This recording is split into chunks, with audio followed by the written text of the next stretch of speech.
ওলামা দলের এবং বিএনপির আরো যারা উপস্থিত আছেন, আপনাদের সবাইকে এই পবিত্র জাতীয় মন্দির ঢাকেশ্বরী মন্দিরে স্বাগত জানাচ্ছি।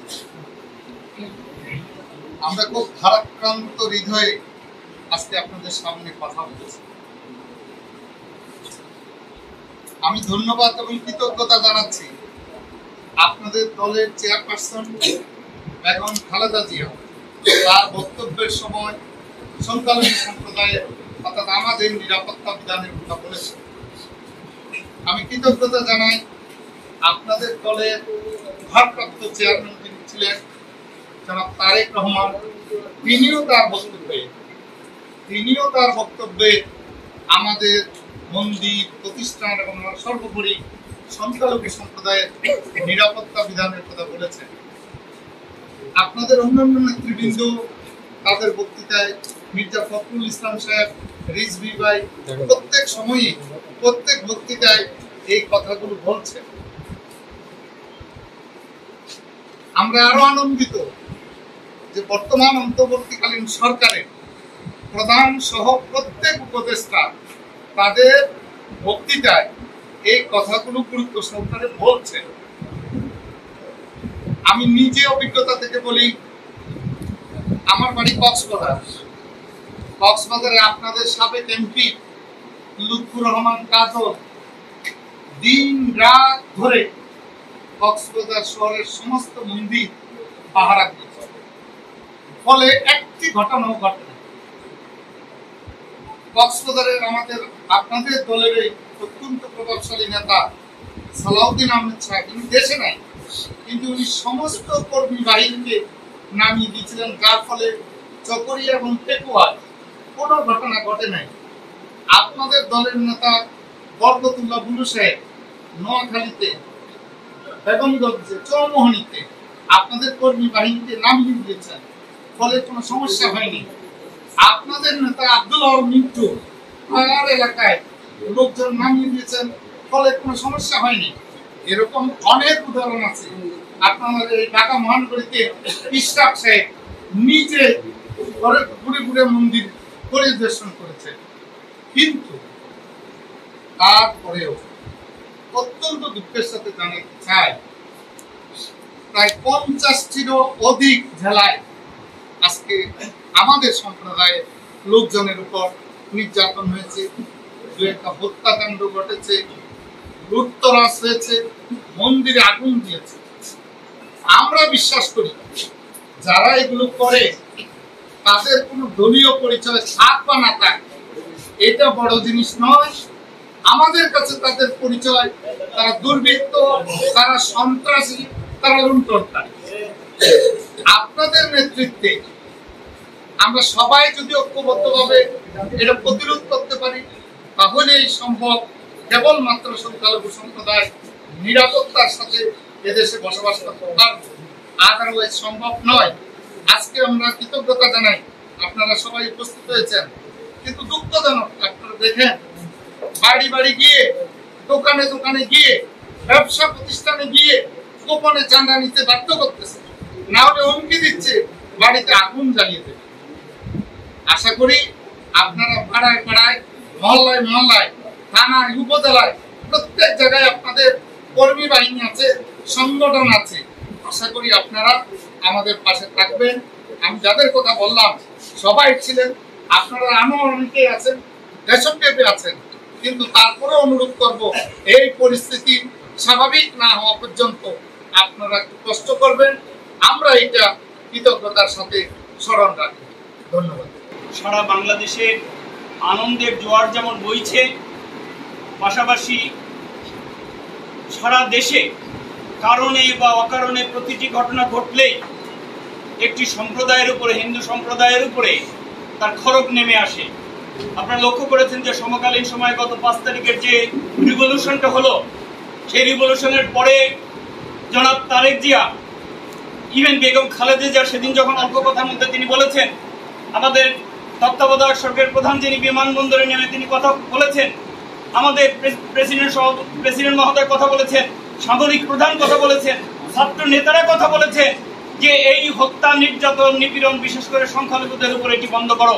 এতে আমাদের মান সম্মানের প্রশ্ন এসে যাচ্ছে বাইরের জগতের কাছে। আমি ওদিন জামাতে ইসলামের আমির আসছিলেন, তার কাছে বলেছি যে আমরা ঢাকেশ্বরী মন্দির যেহেতু বাংলাদেশের হিন্দুদের প্রতিনিধিত্ব করে, আমরা বারবার সমস্ত বাইরের সাংবাদিকদের কাছে আমার সঙ্গে যোগাযোগ হচ্ছে, আমি বলছি যে তারা আন্তরিকভাবে চেষ্টা করতেছে সমস্তগুলো মন্দির, দেবালয়গুলো বা সম্প্রদায়গুলো যেন নিরাপত্তায় থাকতে পারে। তার মধ্যেও যে সমস্ত ঘটনা দেখতে পাচ্ছি, এগুলো কি কোথায় চুপ করে মিডিয়া বসে আছে? আমরা যা বলি তার উল্টো কথা যায়, তার মানে আমরা সরকারের বা এই দলগুলোর একটি লেজুর বৃত্তি করছি, সেটি দাঁড়ায়। কিন্তু বাস্তব অবস্থাটা কি? বাস্তব অবস্থা যে আমরা কদিন ধরে দেখতে পাচ্ছি 5 তারিখের পরে এখানে বিএনপির যারা ছাত্র দলের লোকজন, বিএনপির সাংগঠনিকভাবে লোকাল যারা, তারা এসে আমাদের প্রতি তাদের সহমর্মিতা জানাচ্ছেন। তারা কোনো সমস্যা আছে কিনা আমরাও আছি, আমরা তাদের সাথে মত বিনিময় করতেছি, ওরা বসতেছে, দিনে বিকেলে সবসময় আসতেছে, অন্যান্য রাজনৈতিক দলের নেতৃবৃন্দরা আসছে। কাজেই আমাদের যে জিনিসটা আজকে ভাই আসার কাছে যে বক্তব্যটা আমি আশা করি আজকে মিডিয়াতে যাবে, সেটি হলো, আমি দৃঢ়ভাবে মনে করি যে হিন্দু সম্প্রদায়ের নির্যাতনের ব্যাপারটি হিন্দু সম্প্রদায়ের ব্যাপার নয়, এটি রাষ্ট্রের বিষয়, এটি রাজনীতির বিষয়। এটি যে ছাত্র জনতার আন্দোলন করে যে বিজয় হয়েছে, তার থাকা না থাকার প্রশ্ন। আমি আরো স্পষ্ট করে কথা বলতে চাই, কারণ এই অর্জন আমরা ধূলিসাৎ করতে পারি না, কোনক্রমেই পারি না। এই রাষ্ট্র কিন্তু আর ধারণ করতে পারবে না। এখানে যদি ব্যর্থতা আসে, আমরা কিন্তু অস্তিত্বের সংকটে পড়ে যাব। আমার কথা আপনাদের কাছে খারাপ লাগতে পারে, আমরা কিন্তু একটি বৃহত্তর জাতি সম্প্রদায়ের মধ্যে কিন্তু বাস করি। আমাদের চারপাশে যারা প্রতিবেশীরা আছেন, আন্তর্জাতিকভাবে আছেন, তাদের কিন্তু আমাদের প্রত্যেকের কাছে আমাদের একটা জবাবদিহিতা আছে। কাজে আমরা এগুলো কি করছি? এই আনন্দের মধ্যে এই অনার সৃষ্টি, বাইরে যেটি যাচ্ছে সেটি ভালো মেসেজ যাচ্ছে। আমি নিশ্চিত সে একটা বোরখা রাজনীতিবিদ, তার কিছু নতুন করে বলার কিছু না, তিনি সবকিছু জ্ঞাত আছেন। সারা দেশে যেটি হচ্ছে সেটি উন্নত, ঘর বাড়ি ভাঙা, লুণ্ঠন, এগুলো বিক্ষিপ্তভাবে বেশি হয়েছে, কোথাও কোথাও বেশি হয়েছে, কিন্তু একটা চাঁদাবাজি মাস লেভেলে এটি চলছে, একটা লুট, দোকানপাট। আমাদের কাছে শত শত সমস্ত তথ্য আমাদের কাছে আসছে, এবং আমাদের সাথে বিদেশি সমস্ত সংস্থাগুলো যোগাযোগ করতেছে, আসতে এসে গেছে। আমি সবই নয় আপনাদের কাছে অনুরোধ করবো, সবার কাছে, আপনারা যারা নেতৃবৃন্দ আছেন, তিনি তো নেতা কথা বলবেন, আপনারা মাঠে ময়দানে, আজকে আমি শুনলাম আমার বাড়ির রাজবাড়িতে সেই এলাকায় জামাতের নেতৃবৃন্দ গিয়েছেন, তারা সমস্তগুলো খানা তারা মত বিনিময় করতেছেন। আমি আপনাদের দেখতে চাই বিএনপির তরফ থেকে। আমি দৃঢ়ভাবে মনে করি যে আপনারা কিন্তু মাঠে ময়দানে, আপনারা জাতীয়ভাবে মানে কেন্দ্রীয়ভাবে আপনারা করলেও মাঠে ময়দানে কিন্তু যথেষ্ট সরব নয়। আমি ভুল হতে পারে, কিন্তু আমার অবজারভেশন আপনাদেরকে জানালাম। কাজেই সেই জায়গা কিন্তু আপনাদের যেতে হবে, এবং নতুন রাজনীতির সামনে আপনারা যারা নেতৃত্বে আসবেন, আমরা কিন্তু হিন্দু সম্প্রদায়ের প্রতিনিধিত্ব করছি, আমরা কোনো রাজনৈতিক দলের প্রতিনিধিত্ব করি না। আমি পরিষ্কার করে বলতে চাই দৃঢ়তার সাথে। আপনারা শুনে হয়তো খুশি হবেন বা কেউ অবাক হবেন, আমার সাথে কিন্তু বেগম খালেদা জিয়ার ব্যক্তিগত সম্পর্ক আছে। তিনি 3-4 বার আমাকে ডেকেছেন, একান্ত অনেক বিষয় নিয়ে কথা বলেছেন, আমাকে তার রাজনীতিতে যোগ দিতে বলেছেন, এবং সেই বৃহত্তর পরিবেশে কেন্দ্রীয় মান্নান ভূঁইয়া সাহেব যখন ছিলেন, সেই সময় কেন্দ্রীয় নেতৃত্ব। কাজেই আমাদের সাথে একটা বোঝাপড়ার সম্পর্ক আছে। কয়েকটা আমাদের সিনিয়র নেতা, তিনি এখানে আসেন, সবার সাথেই আপনাদের সম্পর্ক আছে। আপনারা যা দেখতেছেন এই প্রজন্মের বিএনপির নেতা, এর প্রত্যেকটির সাথে আমার যোগাযোগ রয়ে গেছে। কাজেই আমি কথাগুলো বললাম যে আমাদের মধ্যে একটা আত্মীয়তার যে বন্ধন, তার প্রকাশ ঘটাতে হবে। এটি কিন্তু এক কেন্দ্রিক না। আমরা যখন এগোতে যাবো, আপনাদের কিন্তু এগিয়ে আসতে হবে, এবং আমাদেরকে রাজনীতির ভেতরে আমাদেরকে জায়গা দিতে হবে। রাজনীতির ভেতরে জায়গা দেওয়ার যে প্রক্রিয়া, সেটি নেতা বলবেন, কথা বলবেন, আমি আর কথা বলবো না। আমি ইমোশনালি অনেকগুলো কথা বললাম। আমরা শুধু বাঁচতে চাই না, আমরা বাংলাদেশি হিসেবে নাগরিক মর্যাদায়, পূর্ণ মর্যাদায় বাঁচতে চাই। আদারওয়াইজ এই বাংলাদেশে থাকার আর এই শত বর্ষে, আমার পরিবারের বয়স 300 বছর। আমার একটা ছোটখাটো জমিদারি পরিবার, আমি স্বপ্ন দেখে বাড়ি করেছি, চলে যাওয়ার জন্য নয়, বা কারোর রহিম করার জন্য নয়। এবং আমি স্পষ্ট করে একটা তিক্ত কথা বলতে চাই, কারোর কাছে খারাপ লাগতে পারে। আওয়ামী লীগের সময়, আওয়ামী লীগের নেতৃবৃন্দের মাধ্যমে আমি যে ক্ষতিগ্রস্ত হয়েছি, আমার পরিবার, আমি দুঃখের সাথে আপনাদের কাছে বলতেছি, আমি তার প্রতিবাদ করেছি, প্রতিরোধ করেছি, এবং ভারতের ডেপুটি হাই কমিশনার পর্যন্ত আমার বাড়িতে গিয়েছে সেই প্রতিবাদের সেই জায়গায়, আমি সে পর্যন্ত নিয়ে গেছি। কম্প্রোমাইজ আমি করি নাই। আরো অনেক কথা আছে, আমি এত কথা কেন বলতে চাই না। কাজেই আমরা পরিষ্কার করে, আমি দায়িত্ব নিয়ে বলতেছি, আমি এই 40টি বছর এই সংগঠনের সাথে জড়িত। আমার রক্তে রাজনীতি, রক্তে বেঁচে থাকার আনন্দ আমি মুক্তিযুদ্ধে দেখেছি। কাজেই আমি আপনাদের কাছে, আমাদের নেতা এসেছেন, কাছে আসছেন, আমার সম্প্রদায়কে নেতৃত্বের জন্য তাদের অ্যাকোমোডেশন দিতে, তাদেরকে ইজ্জত করতে হবে, তাদেরকে বুকে টেনে নিতে হবে। যারা আসছেন এখানে, আমাদের যারা ওলামা লীগের আসছেন, তারা ধর্ম তত্ত্ব করেন, হ্যাঁ, ওলামা দলের, তারা সবকিছু জানেন, সবাইকে বুকে টেনে নেন। আমি দৃঢ়ভাবে বিশ্বাস করি, আমি যদি আপনাকে ভালোবাসি, আপনি অবশ্যই আমাকে ভালোবাসবেন। আমি এই বোধ করি। আবার আপনারা ভালো থাকুন। বাংলাদেশ জাতীয়তাবাদী দল দেশের নেত্রী খালেদা জিয়া এখন জীবিত আছেন, তার নেতৃত্বে এগিয়ে যাক। আমরা বরাবর এই দেশের মানুষ, আমরা আপনাদের সাথে আছি, পাশে আছি। আশা করি আপনারা আমাদের সাথে থাকবেন, এই আশাবাদ ব্যক্ত করছি। আর এই স্বল্প সময় আসার জন্য আমরা যত ব্যাপক আপনাদের প্যান আয়োজন করতে পারছি, জানা বড় একটু অবস্থার মধ্যে আছি। আশা করি আগামী সময় আরো বৃহত্তর পরিবেশে আমরা মেলামেশা করবো। সবাইকে ধন্যবাদ। আমি আগাম পুজোর নিমন্ত্রণ জানাচ্ছি, পুজো সমাগত দুর্গাপূজা, আপনাদের সবাইকে আমি আগাম নিমন্ত্রণ দিচ্ছি। আমি বহুবার যে আমাদের ফখরুল ইসলাম ভাইকে আমি নিমন্ত্রণ জানিয়েছি, তিনি আসছেন। তার সাথে আমার পারিবারিকভাবে তার বাসার সাথে উত্তরার বাসার মর্যাদা আছে। আমি সেই আশাবাদ ব্যক্ত করবো এবং আগামী সময় আপনাদের সাথে দেখা হবে, সেই আশাবাদ।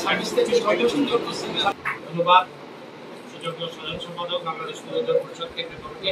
এবার আমি হিন্দু বৌদ্ধ খ্রিস্টান প্রবাসীদের সিনিয়র যুগ্ম সাধারণ সম্পাদক মজিদুর রহমান নান্দাকে সংক্ষেপে 1 মিনিটেই ঘোষণা করছি। সংক্ষেপ করে না, ঠিক আছে, থ্যাংক ইউ।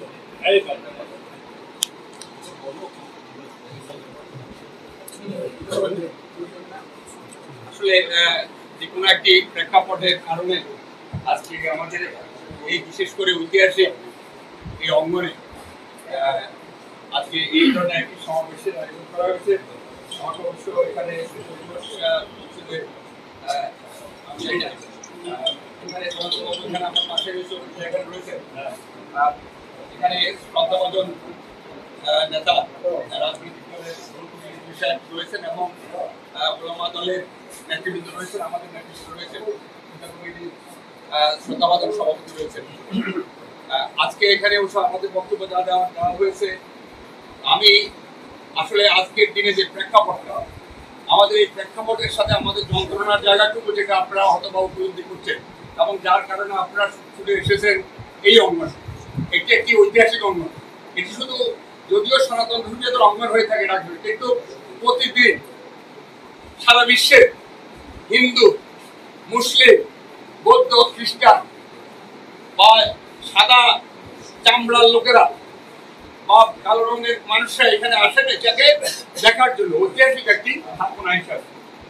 এখন আজকে এই স্থাপনা একটি, আমি মনে করি এটি শুধু কোন সম্প্রদায় নয়, এটি সকল রাষ্ট্রীয় সম্পদ। সেই বিবেচনায় আমরা দেখছি, আপনারাও দেখছেন, আর আপনারাও সেটাকে কেন্দ্র করে আজকে ছুটে আসছেন এখানে। কিন্তু অত্যন্ত ব্যস্ত একজন রাজনীতিবিদ যাকে আমরা প্রতিনিয়তই দেখি।